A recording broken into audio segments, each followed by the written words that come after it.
Here's another fun, challenging exercise. Pause the video and try to solve it for yourself. Do not deny yourself the fun by skipping ahead immediately to the solution.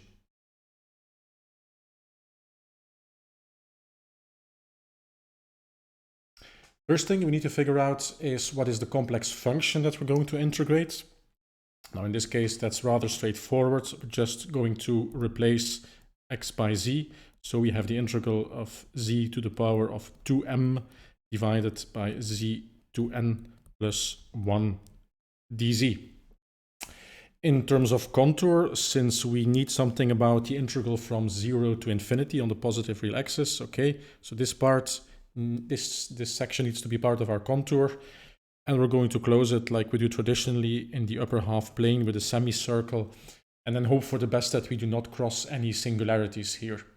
So let's verify this. Let's figure out where the singularities are of this particular denominator here to make sure that our contour does not cross them. So when do we have a singularity? We have a singularity when z to the power of 2n is equal to -1. Now -1 is exponential j pi, obviously, and you know that we can add any multiple of 2 pi to that pi argument and just get exactly the same complex number. We're going to write this as j pi plus 2k pi. And it's precisely this 2 pi ambiguity here that, after taking the two nth roots of this expression, will give us many different solutions. Because the solutions will be, let's call them z index k, will be exponential j, and then let's bring the pi out of the parentheses, pi divided by 2n, and then 1 plus 2k. So these are our solutions, where k is running from 0 to 2n minus 1. So 2n solutions in total, as is expected. So these are the poles of our function. The question is, where do they lie? Somewhere on the unit circle. So let's have a look at some values. Let's see, for example, what happens when k is equal to 0.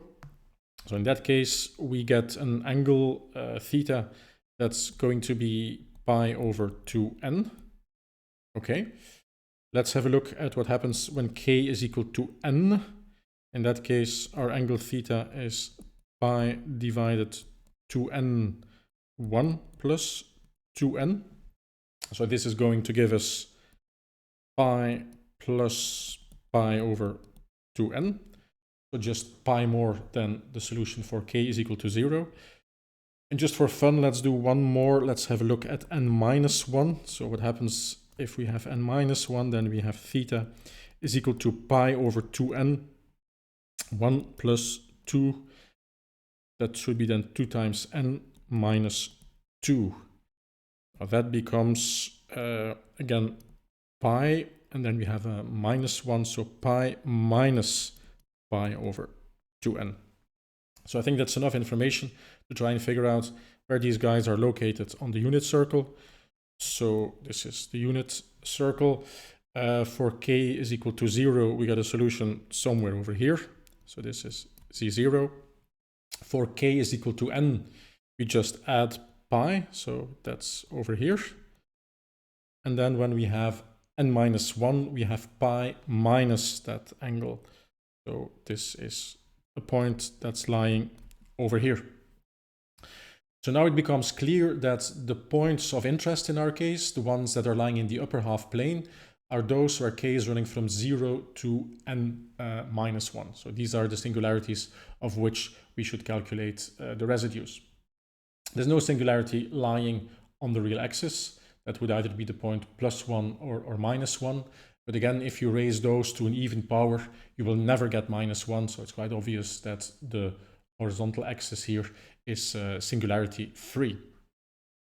So now would be a good time to pause the video again and try and calculate the residues of these poles.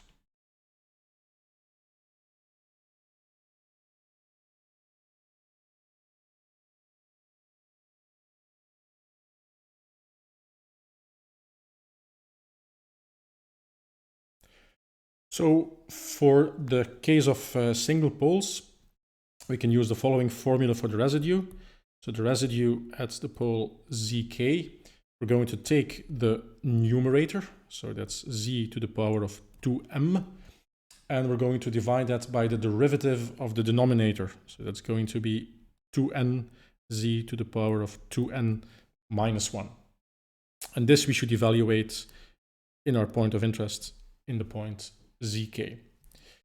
Now, this is going to become 1 over 2n zk to the power of 2m minus 2n plus 1. So these are the residues. Now we know what zk is. We just calculated it up here. So this is this exponential here. So let's substitute that in. So our residue becomes 1 over 2n. Let's have a bit more space here. So we have 1 over 2n. And then we have our exponential, which is exponential j pi over 2n, 1 plus 2k. And this whole thing we raise to the power of 2m minus 2n plus 1. Since this is already an exponential here, we can just take the product of and then get the following result. So this becomes 2m minus 2n plus 1. That's a rather scary looking expression. Can we simplify this a little bit? And let's indeed focus on this part here, because we have a 2n up here and a 2n down there. So let's expand this product and focusing on what happens to the contribution of 2n. So we have 1 over 2n exponential j pi divided by 2n, 1 plus 2k.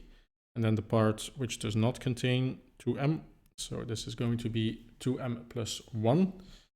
And then factor out the other contribution, j pi over 2n, 1 plus 2k. And then we have minus 2n, minus 2n. Now, you can just get rid of those. And then basically what we see in this second factor here is an odd multiple of pi. And we know for odd multiples of pi, then we just get minus 1 here. So this simplifies considerably to minus 1 over 2n exponential j pi over 2n, 1 plus 2k, 1 plus 2m. So this is now the residue at the point zk. Yeah, this still looks slightly scary, but let's simplify our notation a little bit, and the part that does not depend on k, let's give that a name. So for example, let's introduce a new variable alpha here, which is an angle of pi divided by 2n, 1 plus 2m.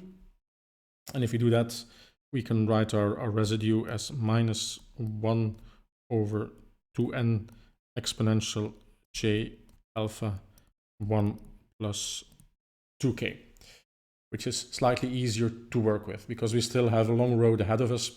Now might be a good time to pause again to see how the different parts of the contour fit together and to calculate the final solution using the residues that we just calculated here.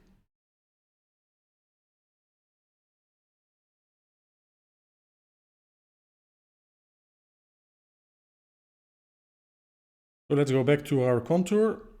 Here we have it. So if we take the limit of this guy going towards infinity, this radius, what we are left with is on the real axis an integral from minus infinity to plus infinity.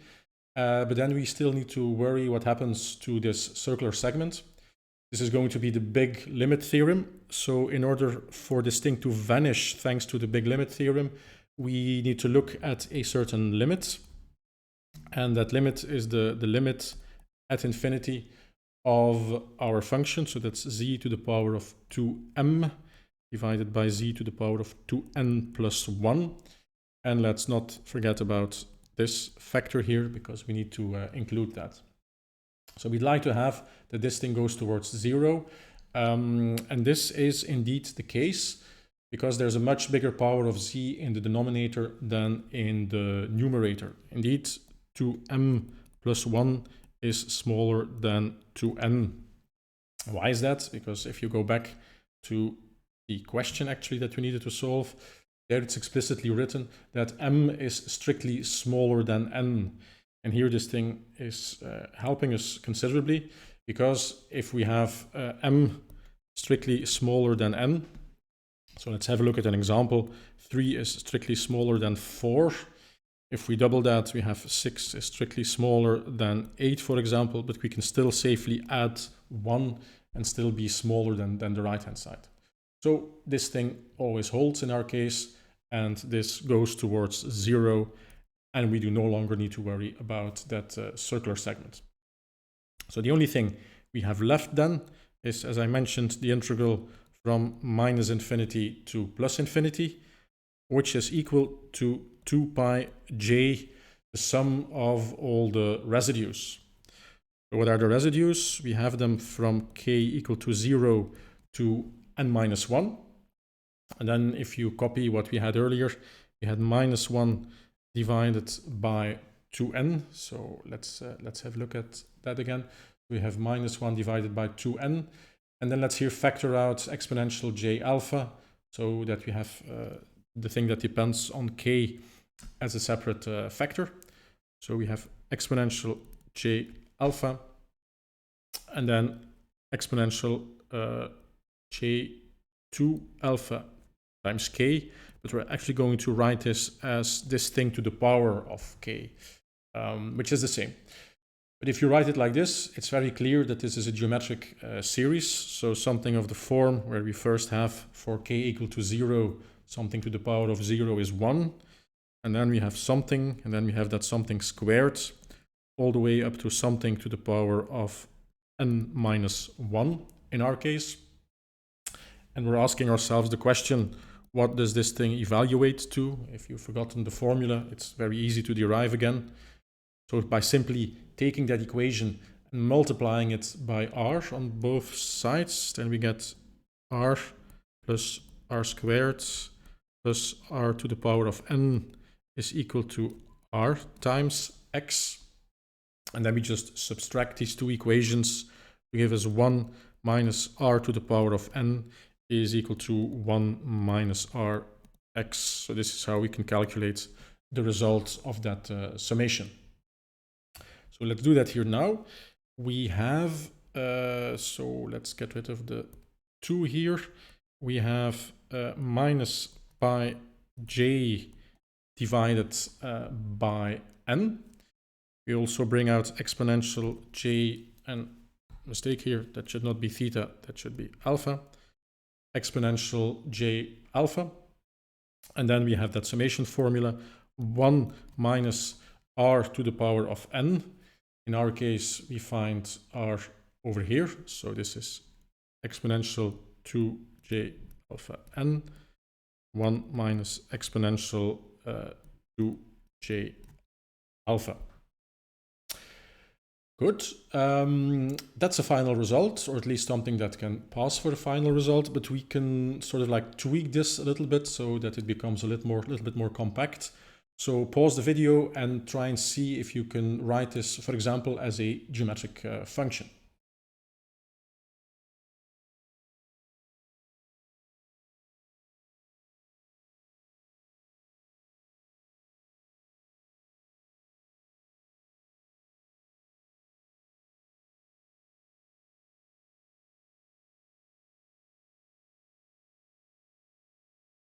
Let's first of all try and see what's the deal with this particular term here, because that might simplify again.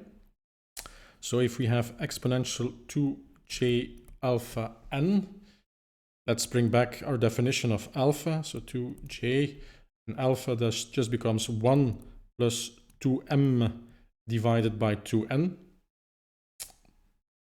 by n. Okay. Now the good news is that we have 2n here and 2n there, and then you see that this is another example of where we have an odd multiple of pi here in our exponent. So this thing also becomes minus 1, and that's a good simplification over here. Right, so there's a minus 1 here, so 1 minus minus 1, that becomes a 2. So finally, the integral that we're interested in becomes minus 2 pi j divided by n. And then we have exponential j alpha 1 minus exponential 2j alpha. A little bit more compact, but we can do even better than that. Let's, for example, divide this whole thing here, numerator and denominator, by exponential j alpha, and then see what happens. So let's also factor out pi over n, and then we bring the minus 2j here to the numerator. And then for the denominator, we have exponential minus j alpha minus exponential j alpha. Now this thing should look familiar. It's basically 1 over the sine of j alpha.